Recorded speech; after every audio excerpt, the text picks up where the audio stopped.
Hello, नमस्कार, अस्सलाम वालेकुम, सत श्री अकाल। आज हम बात करेंगे मैटलैब की। एक सीरीज शुरू कर रहे हैं। इसमें मैटलैब के अलग अलग फंक्शनैलिटीज़ के बारे में बात करेंगे, क्योंकि ये बहुत स्ट्रॉन्ग सॉफ्टवेयर है। काफ़ी रिसर्चर, स्टूडेंट्स, इंजीनियर्स इसे यूज़ करते हैं। इसको आप एक पावरफुल कैलकुलेटर की तरह भी एक देख सकते हैं। वैसे कैलकुलेटर से बहुत ज़्यादा है, बहुत बढ़िया सॉफ्टवेयर है। एल्गोरिथम प्रूविंग के लिए, आपकी मैट्रिक्स के लिए, अलजेब्रिक कैलकुलेशन के लिए और वेक्टर्स के लिए बहुत सारी चीज़ें हैं जो हम आगे जैसे हम वीडियोस बनाएंगे वैसे देखेंगे। लेकिन मैटलैब में जो सबसे इम्पॉर्टेंट चीज़ है वो ये है कि डेस्कटॉप सॉफ्टवेयर है ये, और इसका जो यूज़र इंटरफेस है काफ़ी फ्रेंडली है। कुछ चीज़ें इसमें हैं जो वाकई में आपको खींचेंगी, वो उसकी फंक्शनैलिटीज़ आपको बहुत ही अच्छी लगेंगी। ये इसका यूज़र इंटरफेस है, file menu, edit menu, debug, ये सब जैसे हम आगे बढ़ेंगे वैसे आपको बताएंगे। ये जो डेस्कटॉप है ये कुछ विंडोज़ आपको दिख रही होंगी। ये कमांड विंडो है, कमांड हिस्ट्री है, वर्क स्पेस है। अगर इस तरीके से ना दिख रही है आपको तो कोई दिक्कत नहीं है, परेशान होने की बिल्कुल भी आवश्यकता नहीं है, क्योंकि ये देखिए यहाँ पर ये टिक है। जिसको टिक करेंगे वो सब आ जाएंगी, और जिसको टिक्स हटा देंगे वो चली जाएंगी। ये कमांड विंडो है जिस पे हम बेसिक काम करेंगे। जो भी हम कमांड यहाँ पर लिखेंगे उसकी हिस्ट्री यहाँ पर आ जाएगी। ये बहुत अच्छी बात है, क्योंकि जो आप लिख रहे हैं आज कल परसों, वो आपने क्या लिखा है वो इसमें दर्ज हो जाता है। इसी तरीके से जो वर्क स्पेस है, यहाँ पर आप जितने भी वेरिएबल्स बनाएंगे, जितने भी मैट्रिक्स बनाएंगे, वेक्टर्स बनाएंगे, सिंबल्स बनाएंगे, वो सारे के सारे यहाँ पर दर्ज होंगे और वो ट्रैक रखेंगे। जैसे वो चेंज होंगे वो भी यहाँ पर आपको दिखेंगे। मैं उसको करके दिखाता हूँ आपको। जैसे मान लीजिए एक छोटा सा एग्जांपल ले लेता हूँ मैं, जैसे 5 + 6। तो 5 + 6 करते ही ये उत्तर आएगा 11। ANS मतलब आंसर है। जो भी आप करेंगे अपना कंप्यूटेशन, उसका उत्तर ANS में आएगा। अब जो मैंने किया वो यहाँ पर कमांड हिस्ट्री में आ गया, और ये ANS देखिएगा, ANS आंसर जो है वो 11 हो गया, मिनिमम मैक्सिमम वैल्यू। अगर ये एक लिस्ट होती तो आपको मिनिमम मैक्सिमम दिखता है इसमें। आप ये ANS है, इसको डबल क्लिक कर सकते हैं। ये किसी एडिटर में खुलेगा, देखिए वेरिएबल एडिटर में। इस एडिटर में आपको ये बाकायदा वैल्यू मिलेगी, इसको आप चेंज भी कर सकते हो। ये सब आगे और अच्छे से कवर किया जाएगा। तो ये इस कमांड हिस्ट्री और वर्क स्पेस की खासियत है कि जो भी आप फंक्शनलिटी है, जो भी आप इसमें काम करेंगे वो यहाँ पर दर्ज हो जाएगा। आप अपर और लोअर एरो का यूज़ कर सकते हैं कमांड को दोबारा रिकॉल करने में। देखिए मैं दोबारा रिकॉल कर रहा हूँ इसको। और इसी तरीके से अगर आप स्क्रीन क्लियर करना चाहते हैं तो आपके पास CLC का कमांड है, इससे स्क्रीन आपकी क्लियर हो जाएगी और वो कमांड भी यहाँ पर दर्ज हो जाएगी।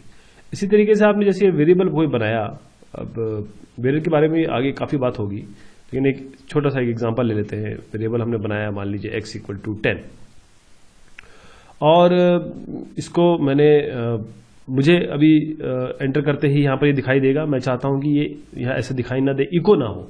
मैं इसके सामने सेमीकोलन लगा दूंगा तो आगे कुछ भी नहीं होगा, सीधा ये कमांड दोबारा आ जाएगी।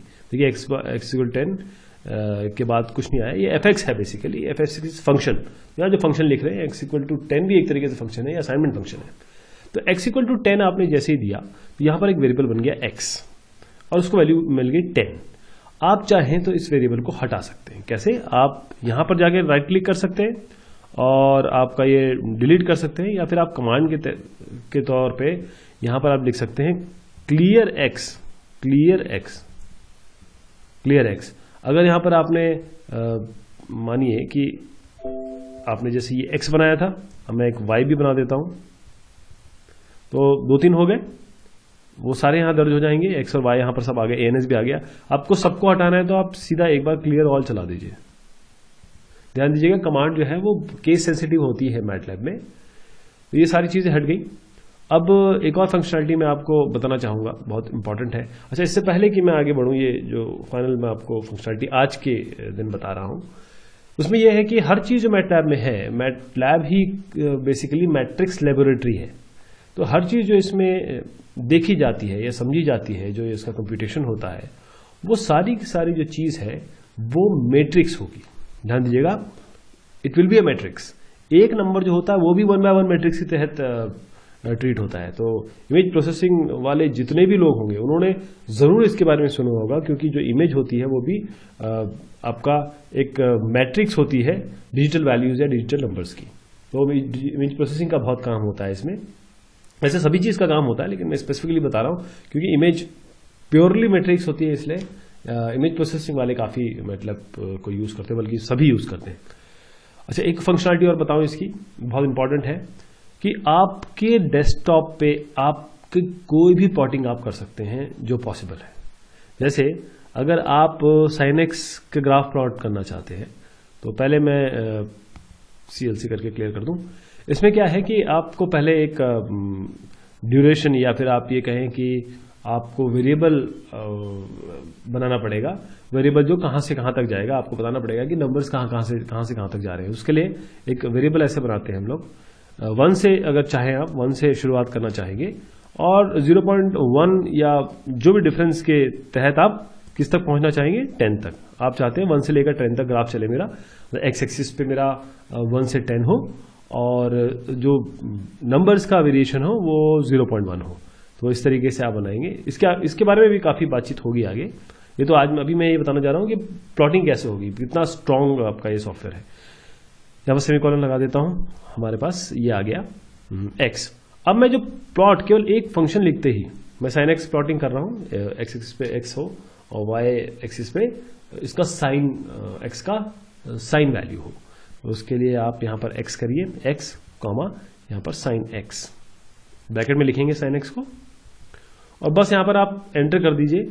अपने आप यहाँ पर एक स्क्रीन खुलेगी, एक विंडो खुलेगी, और ये जो विंडो है आपके साइन वेव को दर्शा रही है।